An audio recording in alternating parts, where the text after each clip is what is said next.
సింహ అవతారం ఎట్లుంటదో తెలుసారా బుజ్జి నీకు? ఎందుకు తెలియదు, సగం మనిషి సగం సింహం తోటి ఉగ్ర రూపం దాల్చుతాడు కదా. కానీ ఒక్క సింహాచలంలో మాత్రం చందన రూపంలో ఏడాదంతా దర్శనమిస్తాడు. నిజ రూప దర్శనం కలగాలంటే భక్తజనం సింహాచలానికి బార్లు కట్టారు. అబ్బా నీకు బాగానే తెలుసు బుజ్జి. నన్ను తర్వాత ఒకడేవు గాని స్వామివారి చందనోత్సవం గురించి చూద్దాంపా.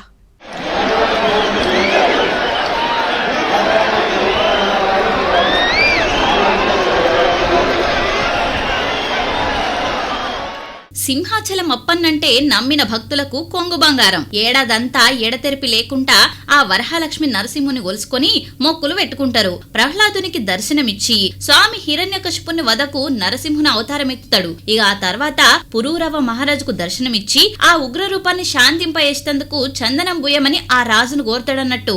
అప్పటికెళ్లి వైశాఖ శుద్ధ తదియ నాడు మాత్రమే నిజరూప దర్శనం ఇస్తాడన్నట్టు. చందనాన్ని తొలగించి సుగంధ ద్రవ్యాలతోటి అభిషేకం చేస్తారు.